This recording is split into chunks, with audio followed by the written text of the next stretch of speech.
A paz do Senhor Jesus, bom dia a todos. Vamos dar início à nossa 8ª aula, que na verdade começa com a conclusão da 7ª aula e avançarmos para o capítulo número 4 no dia de hoje. Então, fazermos algumas considerações finais sobre os capítulos 2 e 3 e darmos início ao estudo do capítulo, início e provavelmente o fim do capítulo número 4. Vamos orar.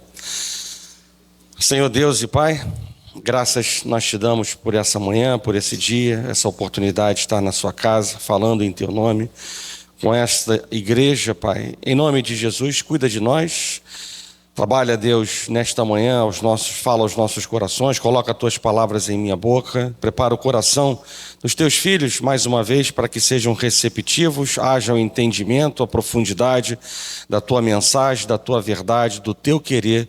Assim, Deus, nós oramos, nós agradecemos já por tudo, na certeza de que mais uma vez o Senhor não somente inclina os seus ouvidos, mas o Senhor, como Jeová Jirê, provê sobre nossas vidas, em nome de Jesus. Amém. Bem, nós hoje vamos concluir a aula número 7. A aula número 7, ela fechou nesse slide, né? Então, em cima dos capítulos 2 e 3 que foram lidos na semana passada, fizemos algumas reflexões, né? Algumas mensagens importantes para o dia de hoje, o termômetro, né, das igrejas no dia de hoje, até porque o capítulo 2 e 3, que são as cartas às 7 igrejas, elas não são cartas dirigidas apenas às 7 igrejas daquele primeiro século, né? Elas são mensagens válidas no passado, no presente e no futuro.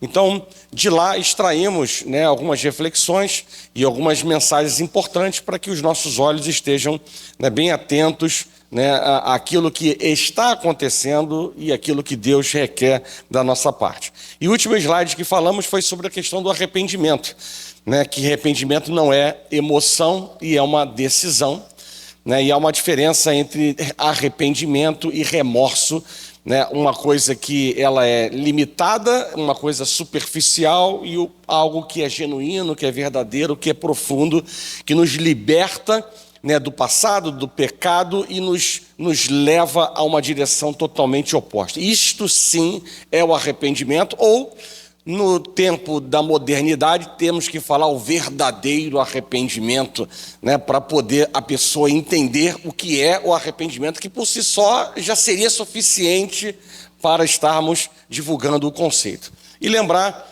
né, de que o candeeiro, que é a igreja, é feito para brilhar, né, e não para estar apagado, tá? Então vamos dar continuidade. Hoje, e aí uma mensagem para a irmã Naná, que volta e meia me pergunta sobre a questão dos problemas no mundo, né? Hoje, muitas igrejas não estão sendo, né, muitas igrejas estão sendo removidas do seu lugar, né? Há templos se transformando em museus, em outros estabelecimentos comerciais, né? E candeeiros, igrejas, né, que são tirados do seu lugar porque não tem luz, e não tem luz porque não tem amor, né? Fica um importante alerta para as igrejas. E aí, quando eu falo de igreja, eu não falo somente das instituições, eu falo das igrejas, nós, como templo do Espírito Santo, né? Ainda que eu tenha o dom de profetizar e conheça todos os mistérios e toda a ciência, ainda que eu tenha tamanha fé ao ponto de transportar montes, se não tiver amor, nada serei, né? Então, a importância, né, de algo não somente para nós, como para a instituição, e que por conta disto, da falta de amor, da falta de luz, né, portas são fechadas, né, em diferentes cantos do mundo. Enquanto o mundo avalia os homens pelo ter, né, possuir, né, o Senhor, ele nos avalia pelo ser, né, até porque ele sonda e conhece o nosso coração, né? E Jesus espera do seu povo fidelidade, né? No testemunho, fidelidade na família, nos negócios, na fé, enfim, fidelidade aonde quer que a gente esteja vivendo e colocando os nossos pés. Não é para sermos fiéis na igreja e no trabalho podemos ser meio fiéis, um pouco diferente daquilo que somos dentro da igreja, né? Ainda que isso venha custar algo, ainda que isso seja algo custoso para as nossas, a fidelidade venha cobrar um alto preço em nossas vidas. Jesus diz que aqueles que são perseguidos por amor a Ele são bem-aventurados. O servo não é maior do que o seu senhor. Então, se o senhor, viveu desta forma, nós não sendo maiores do que ele, estamos suscetíveis a esse tipo também de situações que podem acontecer e vão acontecer em nossas vidas, e que certamente têm um propósito. O mundo perseguiu Jesus, e também nos perseguirá. Jesus, ele permitiu, o sofrimento com um propósito: provar e não destruir. A intenção do inimigo é destruir a nossa fé, mas o propósito do Senhor, por meio das tribulações, das provações, é o quê? É nos provar, é nos levar a um nível maior, de intimidade, de conhecimento, de vida espiritual. O nosso adversário tenta para destruir. Jesus prova para refinar. Precisamos olhar além da provação, além das circunstâncias, precisamos olhar ou entender, ou aceitar, ou esperar a revelação do propósito que Deus tem sobre aquilo que estamos vivendo. Precisamos olhar além do castigo, nós precisamos olhar para o benefício daquilo que Deus está promovendo em nossas vidas. O inimigo que nos ataca não pode ir além do limite que Jesus estabelece. E Jesus diz: não temas as coisas que tens de sofrer. E neste versículo, que acabamos de falar, 3 verdades estão presentes para a nossa vida no dia de hoje. A primeira é que o sofrimento é certo. A segunda é que ele é limitado na extensão. E a terceira é que ele será algo breve na dimensão do tempo. Então, o limitado na dimensão da extensão e o breve na dimensão do tempo. Então, são verdades, que não podemos viver no mundo da imaginação, no mundo, achar que isso não vai acontecer conosco. O pecado, ele enfraquece a igreja. A igreja só é forte quando ela é santa. Sempre que a igreja se mistura com o mundo e adota o seu estilo de vida, ela perde o seu poder, e a sua influência sobre o mundo. O verdadeiro avivamento, já falamos isso em pregações aqui na igreja, ele é fundamentado, ele é alicerçado na palavra, Ele é orientado pela palavra, ele é limitado na palavra. E ele tem na Bíblia a sua base, a sua fonte, a sua motivação, o seu limite, os seus propósitos. Então, o avivamento, ele é bíblico. O avivamento é bíblico ou não vem de Deus, Ou seja, o avivamento, ele não é uma produção de coach. O avivamento é bíblico, e se é bíblico, vem de Deus. E se vem de Deus, precisamos tocar o coração de Deus.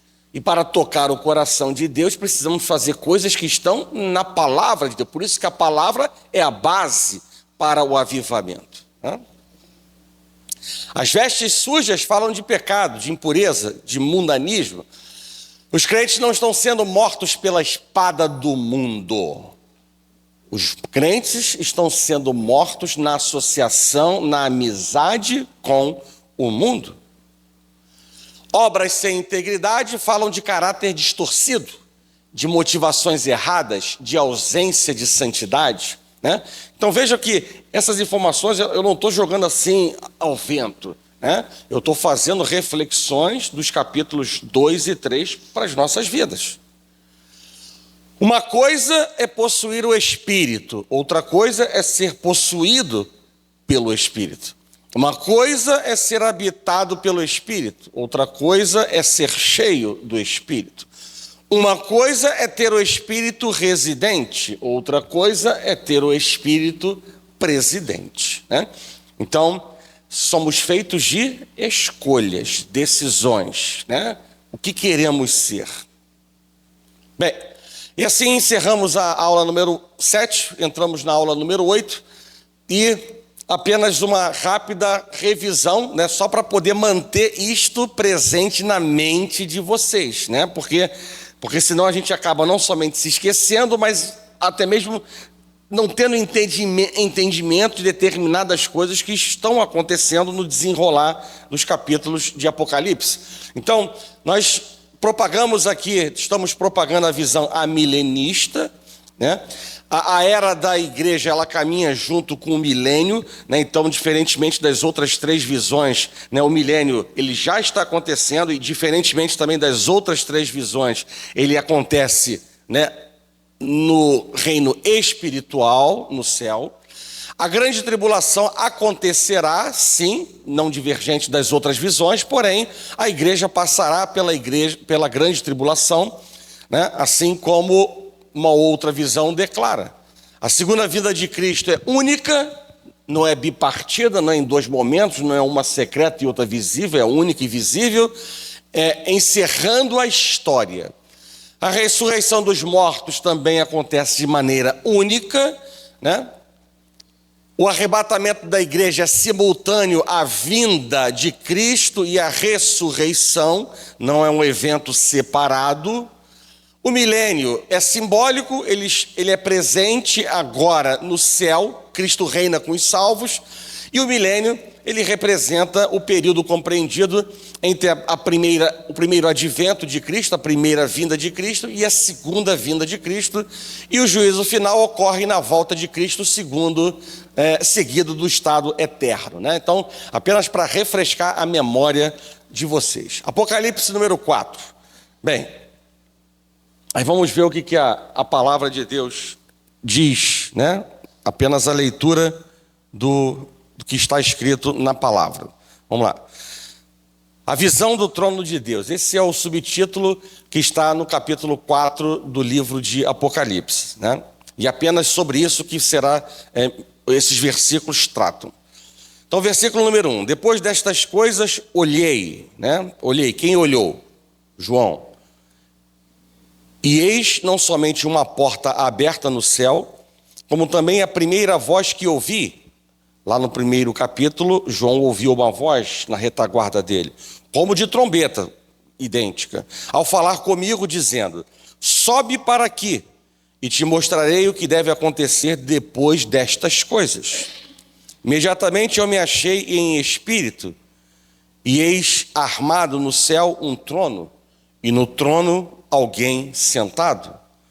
E esse que se acha sentado é semelhante no aspecto à pedra de jaspe e de sardônio, e ao redor do trono há um arco-íris semelhante no aspecto à esmeralda.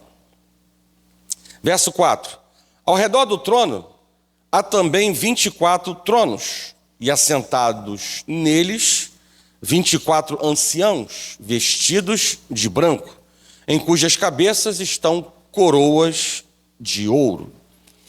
Do trono saem relâmpagos, vozes e trovões, e diante do trono ardem 7 tochas de fogo, que são os 7 Espíritos de Deus. Adiante do trono, um como que mar de vidro, semelhante ao cristal, e também no meio do trono e à volta do trono 4 seres viventes, cheios de olhos por diante e por detrás. Verso 7. O primeiro ser vivente é semelhante a leão, o segundo semelhante a novilho, o terceiro tem rosto como de homem, e o quarto ser vivente é semelhante à águia quando está voando. E os 4 seres viventes, tendo cada um deles, respectivamente, 6 asas, estão cheios de olhos, ao redor e por dentro. Não tem descanso, nem de dia, nem de noite, proclamando: Santo, Santo, Santo é o Senhor Deus, o Todo-Poderoso, aquele que era, que é e que há de vir. Quando esses seres viventes derem glória, honra e ações de graças ao que se encontra sentado no trono, ao que vive pelos séculos dos séculos. E por fim, os 24 anciãos prostrar-se-ão diante daquele que se encontra sentado no trono, Adorarão o que vive pelos séculos dos séculos e depositarão as suas coroas diante do trono, proclamando: Tu és digno, Senhor e Deus nosso, de receber a glória, a honra e o poder, porque todas as coisas tu criaste. Sim, por causa da tua vontade vieram a existir e foram criadas, né? Então, também relembrando a igreja, né, o que já falamos, porque ao longo do estudo dos capítulos nós vamos anexando, né, interpretações, né? Então, no dia de hoje, vamos anexar algumas informações a este slide. Então, apenas reforçando o que já foi dito na semana passada, né, em reforço à primeira aula: o dragão é Satanás, a besta do mar, o anticristo, a besta da terra, o falso profeta, né, a grande meretriz Babilônia, sistema político, econômico, né, e religioso, né, para a ação do mal, do engano, e candeeiro e estrela representam a igreja, tá? Então vamos lá. A primeira visão foi do Cristo da glória no meio da sua igreja. Então, nós estamos nas considerações gerais, iniciais, e essa foi a primeira mensagem já no capítulo 1, né? Depois da primeira visão do Cristo exaltado, que cuida de sua igreja e a protege, começa a revelação do que acontecerá depois destas coisas. Primeiro, Cristo revelou-se como aquele que conhece a sua noiva no íntimo. Ele conhece todas as virtudes, ele conhece todas as fraquezas, ele é Deus que sonda e conhece no profundo o nosso coração, quem de fato nós somos. Nenhum defeito da sua noiva está oculto aos seus olhos, né? Contudo, o Cristo exaltado aponta para a sua noiva o caminho de retorno. E essa é bem a dinâmica do nosso Deus, né? De nos mostrar a todo tempo o caminho, né, para o retorno à lucidez, ao caminho de luz, ao caminho da prosperidade, ao caminho da vitória. Ele não rejeita a sua noiva, mas ele é o grande remédio para a sua noiva. A visão que segue será das grandes tensões que a noiva enfrentará até a segunda vinda do noivo. Essa revelação inclui a destruição dos poderes do mal, de Satanás, da morte, que é a última a ser vencida. Mas antes de serem destruídas, essas forças mais, elas se empenharão num esforço tremendo, né, desesperado, de frustrar os planos de Deus, tentando destruir, né, minar a fé, os valores, os fundamentos criados pela palavra de Deus. Por isso, cada vez mais importante estarmos alicerçados na palavra de Deus, porque muitos serão enganados. Escutei isso ontem, antes do almoço, né? Igrejas que estão, além de outras coisas, né, que fogem à igreja primitiva, né, valorizando por demais o louvor e diminuindo o tempo da palavra dentro da casa de Deus, né? O louvor é importante? Sim, mas a palavra é mais importante do que o louvor. Essa é a grande tensão entre o reino de Deus e o reino de Satanás, né? A mensagem central do livro de Apocalipse é mostrar para a noiva perseguida que o seu Deus, ele está no trono do universo, né? Antes do mundo perseguir a igreja, e aí vamos falar da abertura dos 6 selos a partir do capítulo 6, então vamos falar, não é falarei hoje, vamos falar sobre os selos que serão abertos, né? E Deus visitar o mundo com o quê? Com seu juízo parcial, e aí estamos falando das trombetas, e depois do juízo final, e aí estamos falando das 7 taças, né? Então, é revelado a João que Deus está entronizado e governando o seu universo. Então, antes de tudo isso acontecer, né, é importante sabermos, diante, né, de tempos de perseguição no passado, no presente, no futuro, que Deus está no trono do universo, governando o seu universo, né? Não importa quão temíveis ou incontroláveis forças do mal pareçam ser na terra, Elas não podem frustrar os desígnios de Deus, nem vencer a igreja, pois Deus está governando o universo a partir do seu trono. Então, essa é a principal mensagem que o livro de Apocalipse deixa. Cristo vencerá e a sua igreja fiel, a reboque, também vencerá. E aí vamos lá. E agora vamos nos aprofundar em cima dos versículos, né? Apocalipse é a revelação do céu, né? E não descobrimento da terra.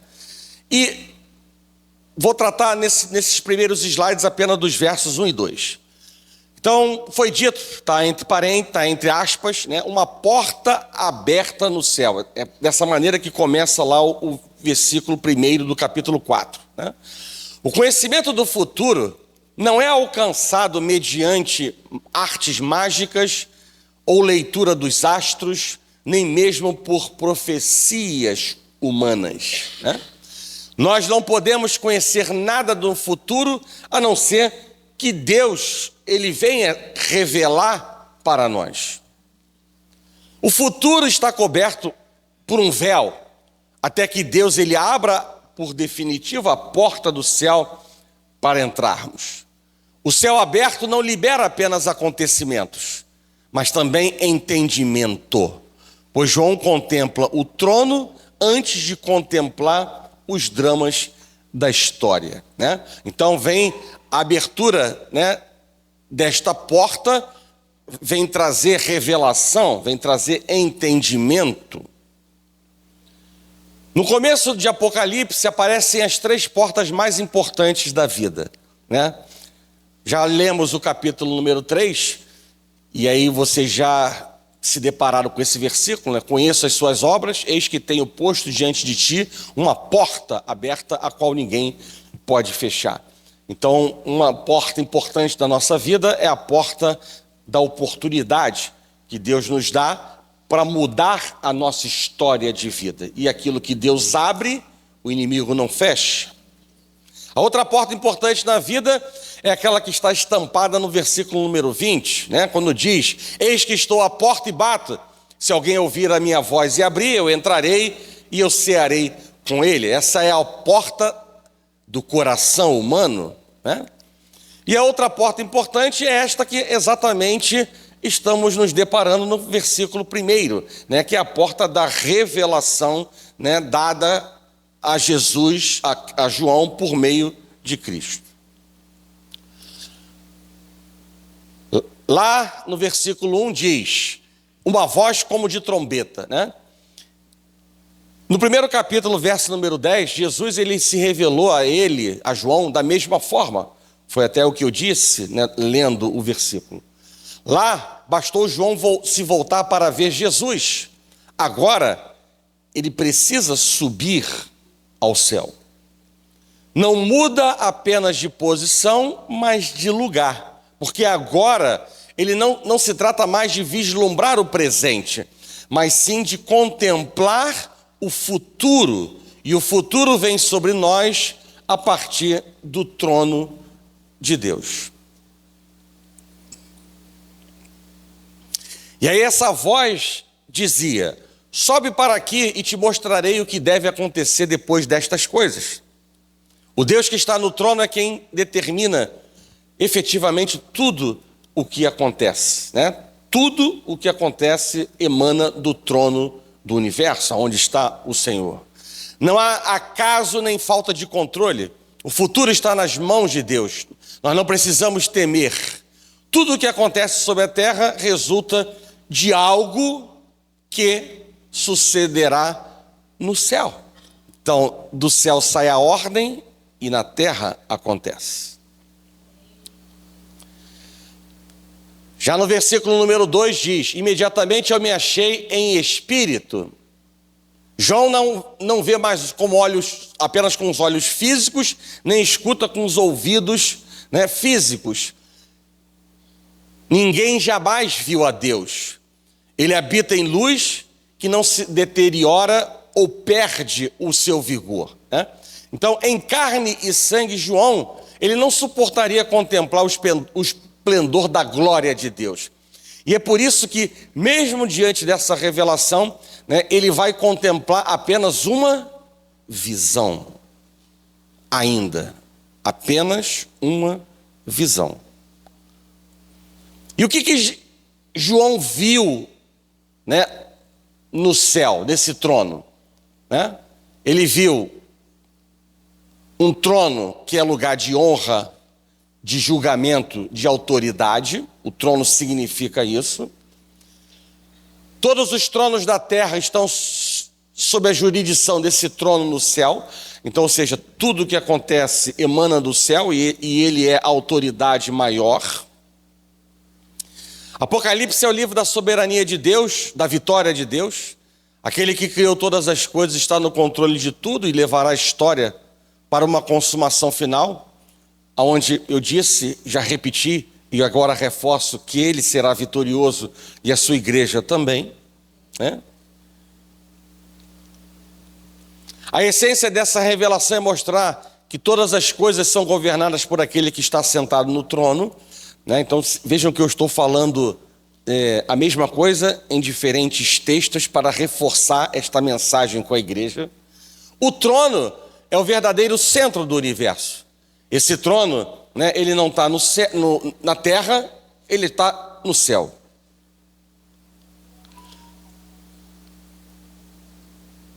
João viu o glorioso Deus assentado sobre o trono, né? O que João descreve, foi o que eu disse, o que João descreve não é Deus em pessoa, mas o seu fulgor, o seu esplendor, porque a ele não se pode descrever, né? É algo que está declarado na palavra de Deus no livro de Êxodo, no capítulo 20, né? Então, ele não contemplou a pessoa de Deus, né? Apenas uma visão de Deus. E aí eu sublinhei e botei em letra maiúscula pessoa, né? Porque às vezes irmãos podem ter dúvidas, né? Será que Deus é uma pessoa ou não é uma pessoa, né? Então, os teólogos muitas vezes definem pessoa como um indivíduo que possui mente, emoções e vontade, né? Deus definitivamente ele tem um intelecto, ele tem emoções e vontade. Portanto, Deus é uma pessoa. Na verdade, Deus existe em 3 pessoas: Pai, Filho e Espírito Santo. A triunidade de Deus é um conceito difícil de considerar, mas a prova, ela está na Bíblia, né? Então não temos que contestar, temos que aceitar, ainda que não tenhamos condições de entender determinadas coisas. Não há descrição do trono nem da pessoa que está sentado nele, foi o que eu disse, né? O que João viu quando olhou para o trono só pode ser descrito em termos de brilho de pedras preciosas. Então João diz que Deus é semelhante no aspecto. No aspecto. Então, por favor, não vão achar que Deus é uma pedra de jaspe. É no aspecto. Então, não está falando do brilho, né? E essa pedra de jaspe é uma pedra branca, né? A mais cristalina, a mais pura, sem nenhuma poluição. Então, há uma abundância de luz que emana dessa pedra. Isso descreve a santidade de Deus. Então, é essa a principal mensagem que fica por detrás dessa visão, do aspecto que está relacionado a esta pedra. Mas nós lemos que não se trata apenas dessa pedra, trata-se também do sardônio, né? E o sardônio é vermelha e descreve o seu juízo. Então a mensagem por trás deste versículo que fala do aspecto de Deus no brilho de 2 pedras, nada mais é do que, traduzindo em miúdos, a grande mensagem que estamos diante de um Deus que é santo e de um Deus que é justo. Ao redor do trono, né? Então vamos lá, características do trono de Deus. Aí avançamos agora para os versículos 3 a 7. O trono de Deus é um trono da graça e da misericórdia de Deus, né? Ao redor do trono há um arco-íris semelhante no aspecto à esmeralda. O arco-íris é o símbolo da graça e misericórdia de Deus, da sua aliança com o seu povo, de que não mais o destruiria. Estão lembrados disso? Lá na época de Noé, que aconteceu, arco-íris, né? Sinal de aliança, símbolo de aliança, símbolo da graça, da misericórdia de Deus. E é também contemplado por João. Normalmente o arco-íris aparece depois da tempestade, não foi assim lá com Noé? Foi, né? Mas aqui ele aparece antes da tempestade. E aí vocês vão entender aonde está a tempestade, em breve. Para os filhos de Deus, a tempestade já passou, porque Cristo já deu a si mesmo para nos resgatar do dilúvio do juízo. Agora nós temos o sol da justiça brilhando, né, sobre nós. Ainda que o juízo venha sobre os homens, a igreja de Cristo será poupada, né? Então essa é uma grande verdade que precisa ser ou plantada ou reforçada dentro de nós. O que foi redimido não pode ser destruído. Ainda que o mal nos alcance, Deus fará com que todas as coisas aconteçam, cooperem para o nosso bem. Antes de Deus derramar o seu juízo sobre a terra, como sempre, ele oferece a sua misericórdia.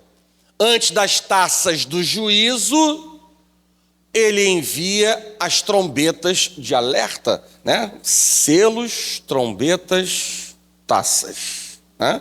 Então, antes das taças do juízo, vem as trombetas do alerta. Olha aí, entre aspas, porque lemos: os relâmpagos, vozes e trovões são as evidências do juízo e da ira de Deus, né? Da tempestade. O arco-íris foi visto antes dos relâmpagos. A graça sempre antecede ao julgamento. É essa mensagem que fica, né? O que aconteceu lá no passado, o arco-íris foi uma consequência final do dilúvio e apareceu. Então veio a tempestade e o arco-íris. Aqui é a mensagem, né, o que está por detrás do arco-íris, um selo, um símbolo de aliança, né? Então o que está por detrás dessa mensagem é mostrar e reforçar o que eu já disse, que antes do julgamento está a graça de Deus, né? A graça sempre antecede ao julgamento, algo que está presente não somente no porvir, mas no presente. Aqueles que recusaram a misericórdia terão que suportar o juízo. Quem não foi purificado pelo sangue terá que suportar o fogo, né, pelo juízo, o fogo do juízo divino. Arco-íris vem antes dos relâmpagos e trovões. Então, mais uma vez, a graça vem antes do juízo.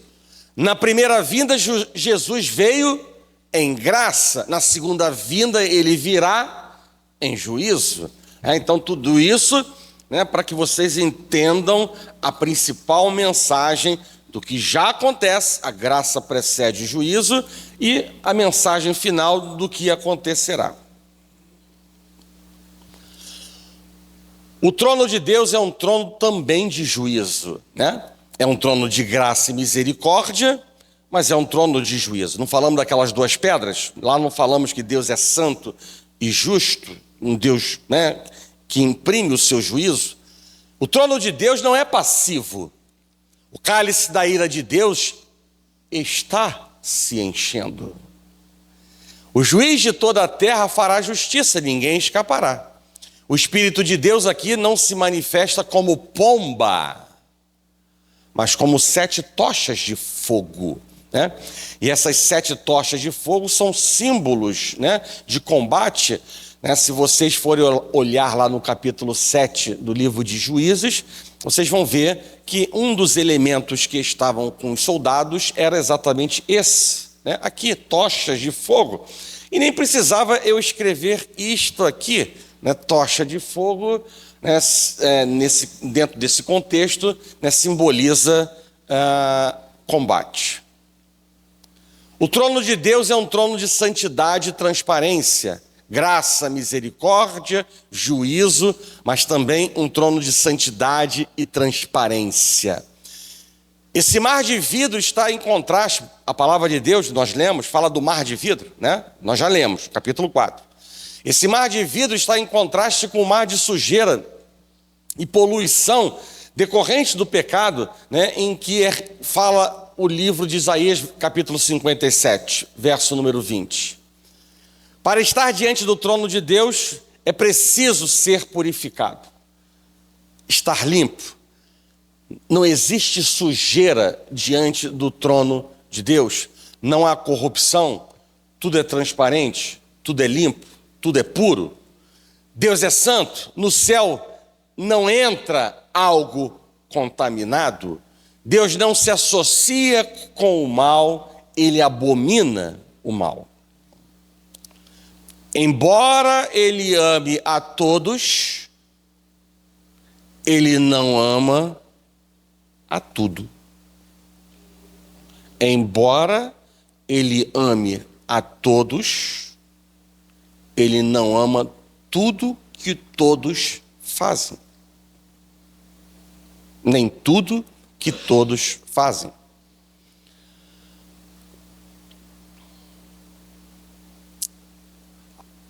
A igreja glorificada participa do reinado e do julgamento do mundo, né? Entre aspas, ao redor do trono há também 24 tronos.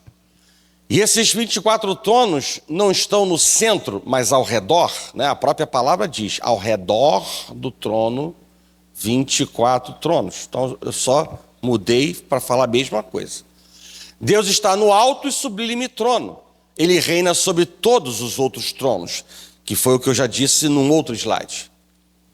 Assentados neles, novamente, entre aspas, 24 anciãos. Assentado fala de uma posição de autoridade, de poder, né? A igreja tem a honra não apenas de ser salva, mas também de reinar no céu e ser assistente de Deus no seu julgamento. E aí eu faço lembrar a igreja, é o que está escrito em 1 Coríntios, no capítulo 6, né? com cortes, por isso que eu deixei desta forma aqui, né? Ou não sabeis que os santos hão de julgar o mundo? Ou lá no verso 3, não sabeis que havemos de julgar os próprios anjos? Né? Então, apenas reforçando o que eu disse aqui. Reinaremos no céu com Deus e seremos assistentes de Deus no seu julgamento. E assentado neles, né, novamente, assentado neles, 24 anciãos, continuando. Os 24 anciãos representam o povo fiel de Deus no Antigo Testamento e no Novo Testamento.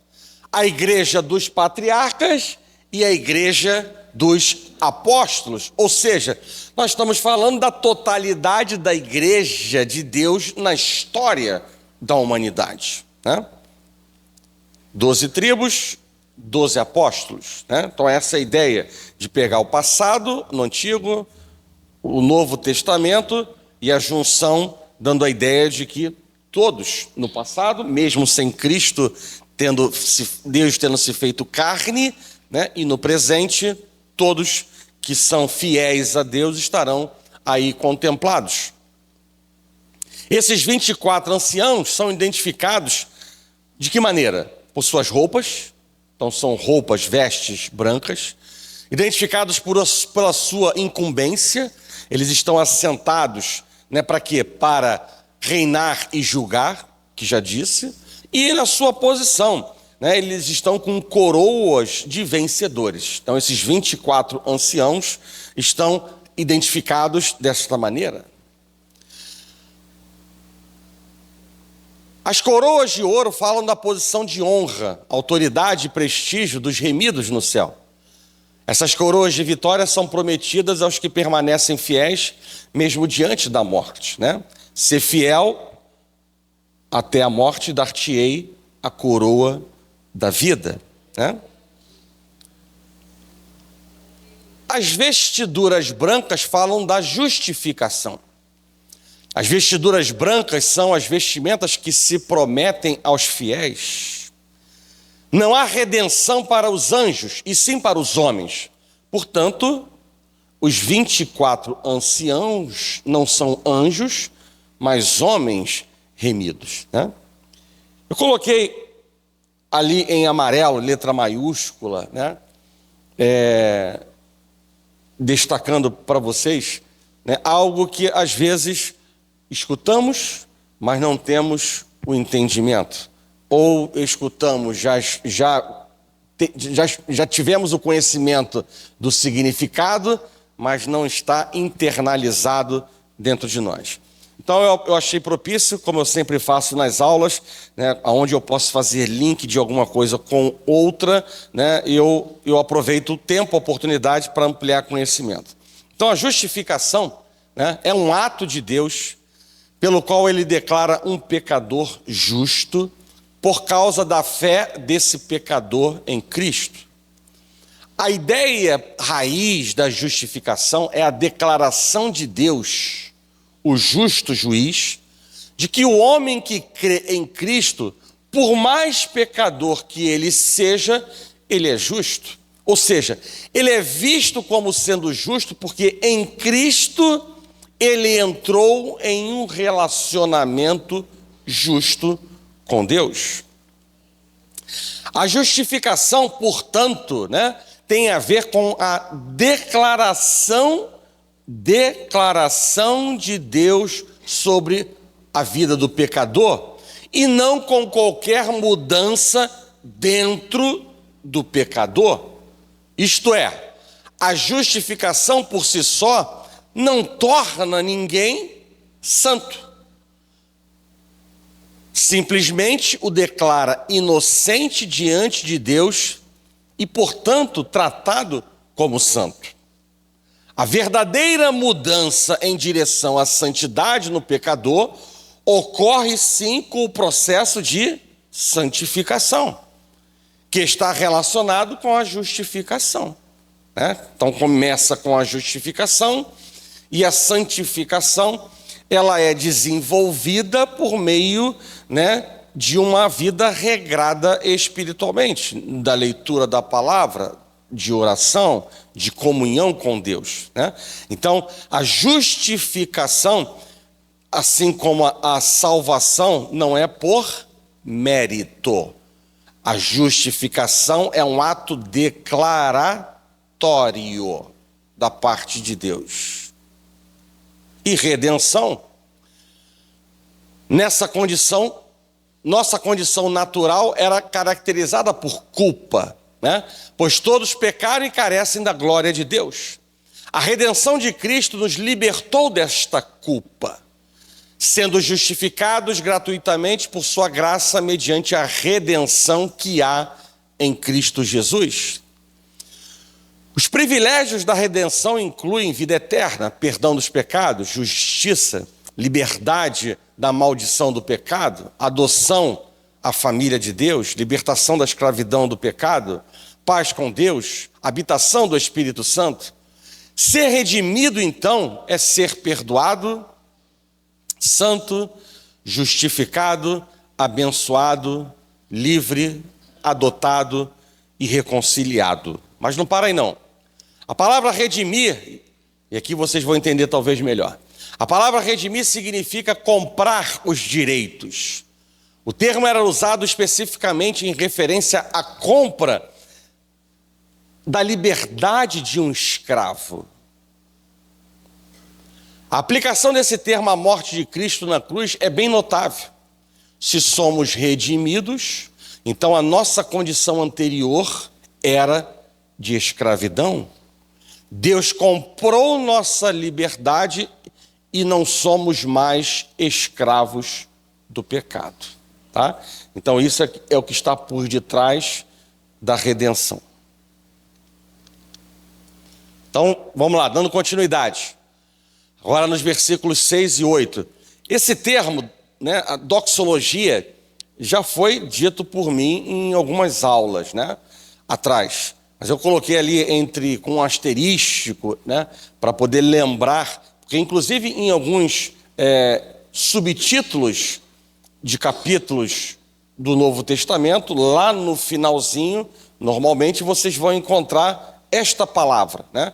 E a doxologia nada mais é do que a expressão de louvor, honra e glória a Deus. É uma expressão, então, ou seja, é uma expressão e por detrás disso existem várias palavras que podem estar associadas a essa expressão de louvor, de glória e de honra a Deus. Então, a doxologia dos 4 seres viventes ao que está assentado no trono. Então, a expressão de louvor dos 4 seres viventes ao que está assentado no trono. Entenderam até aí? Sim ou não? Sim? Então, quem são? Falamos dos 24 anciãos. Então, certamente, na semana que vem, naquele slide relembrando, 24 anciãos será um item. E agora, 4 seres viventes. Quem são esses 4 seres viventes que estão no meio e ao redor do trono, né? Então, quando nós apresentamos as visões escatológicas, né, nós ali pudemos observar que não havia unicidade, né? E neste ponto também, né, nós podemos dizer que não há uma só voz. Então, alguns entendem que isso representa os 4 evangelhos, né? Em algum momento nós falamos sobre 4 animais. Então, o leão mostra Jesus como rei, e essa é a mensagem principal do evangelho de Mateus. O novilho mostra Jesus como servo, e aí entra o evangelho de Marcos. O homem mostra Jesus como um homem perfeito, né? E vem o evangelho de Lucas. E a águia mostra Jesus como aquele que veio do céu e volta ao céu. E aí a mensagem, né, principal no livro ou no evangelho de João. Então, uns entendem que representam os 4 evangelhos. Outros entendem que representam a totalidade da natureza, né? Os 4 seres viventes representam todo o nobre, forte, sábio e rápido da natureza. Cada animal associado a uma característica. Cada figura tem preeminência em sua própria esfera. Ou seja, o leão é supremo entre os animais selvagens. O boi entre os animais domésticos. A águia, o rei das aves. E o homem, o supremo entre todas as criaturas viventes. Então essa é uma outra leitura, né, do que representam esses 4 seres viventes. Primeiro, os 4 evangelhos. Segundo, a totalidade da natureza representada nestes 4 animais. E aquele que eu acho mais coerente... Desculpa, não é ainda aí. Os 4 seres viventes, é no próximo slide. Os 4 seres viventes representam toda a grandeza, poder e beleza da natureza, né? Então aqui vemos o mundo natural trazendo sua doxologia ao que está no trono. A natureza louva ao Criador. E aqui o meu entendimento de que representam seres angelicais. Esses 4 seres viventes são querubins, anjos de uma ordem superior. Os querubins guardam as coisas santas de Deus. A canção deles é a canção dos anjos. Eles são descritos como leão, novilho, homem e águia. Fortaleza, capacidade para servir, inteligência e rapidez. Essas são características dos anjos, né? Fortaleza, capacidade para servir, inteligência e rapidez. E o que esses 4 seres viventes eles fazem, né? Eles proclamam sem cessar o quê? Proclamam sem cessar o quê? A santidade de Deus, né? Ao dizer santo, está fazendo uma descrição de Deus. Quando é lançado santo, santo, né, está enfatizando a santidade de Deus. E quando eles dizem santo, santo, santo, estão falando da plenitude da santidade na pessoa de Deus, né? Então o que os 4 seres viventes estão fazendo? Proclamam sem cessar a santidade de Deus, a onipotência de Deus, que é o Todo-Poderoso. As pessoas para quem se escreveu o Apocalipse estavam sob ameaça de morte. E saber que Deus é soberano implica em saber, né, implica trazer confiança num triunfo final, né? Então, proclamar a onipotência de Deus, ela é fundamental, né? Às vezes, nós conhecemos a palavra, estamos vivendo alguma coisa não muito boa na nossa vida e simplesmente podemos nos esquecer das promessas de Deus, nos esquecer daquilo que Deus um dia falou aos nossos corações. Por isso, também, a importância de estar na casa de Deus, porque na hora de estarmos pregando a palavra de Deus, né, Deus está ministrando ao nosso coração uma palavra que pode mudar o nosso sentimento, mudar o nosso pensamento, mudar a nossa maneira de agir.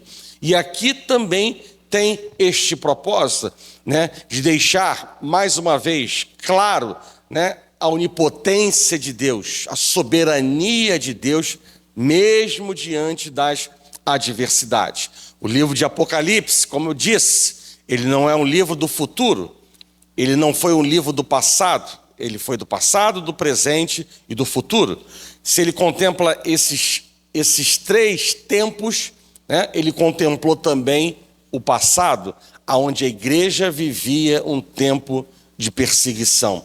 Então, lembrar da onipotência de Deus era algo fundamental para se contrapor às adversidades daquilo que eles estavam vivendo.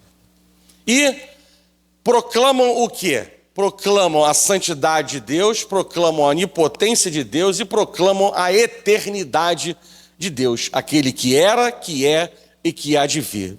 Os impérios podem levantar-se e cair, mas Deus, ele permanece para sempre. Ou seja, não falou apenas para um momento e desapareceu, né? Então essa era uma outra importante mensagem de que aquele que falou hoje existe, reina e é fiel para cumprir o que foi proclamado, né?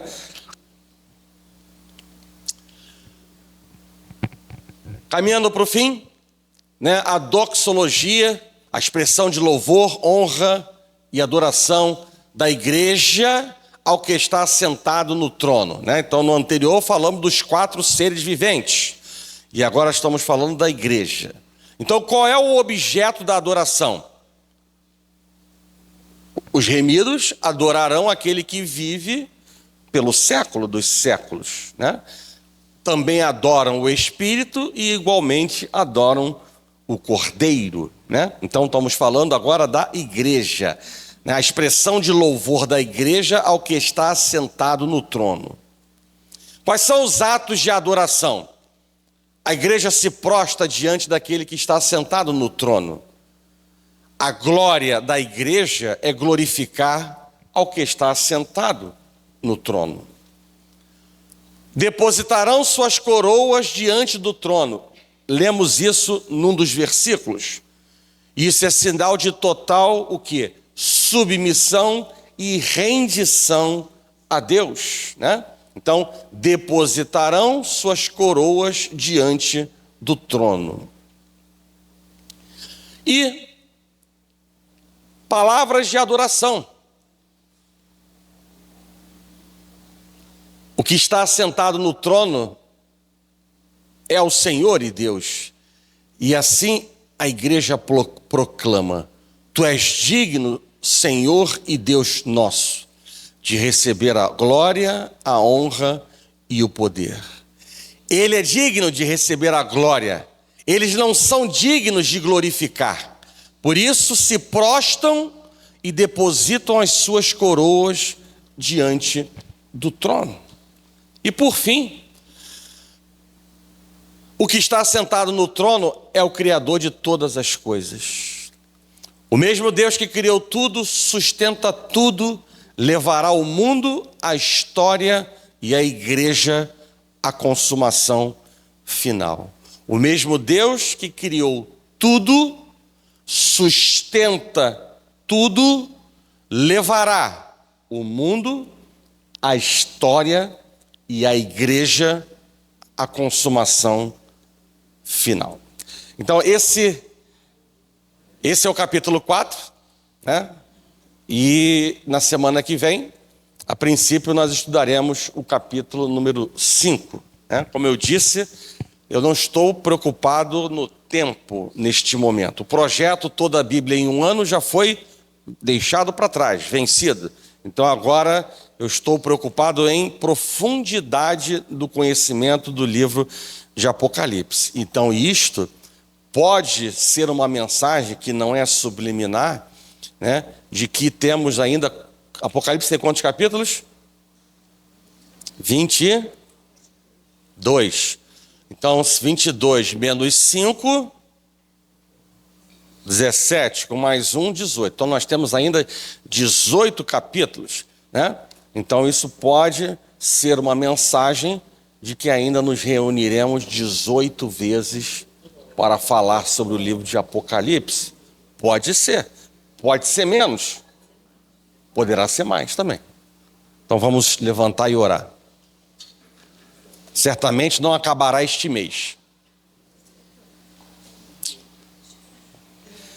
Senhor Deus e Pai, graças te damos por essa oportunidade, Pai, de estar na sua casa e de mais uma vez, ó Pai, falar sobre a sua palavra tão importante nesses dias que representam, Pai, o tempo, os sinais do tempo, do fim de todas as coisas, fortalecer a nossa fé, fortalecer o nosso conhecimento para que não sejamos, ó Pai, desviados do caminho de retidão e de aprovação.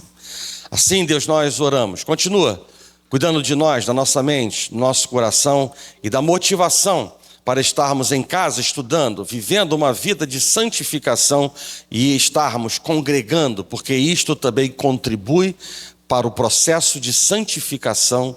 Assim nós oramos e agradecemos por tudo, em nome de Jesus, e que a igreja do Senhor diga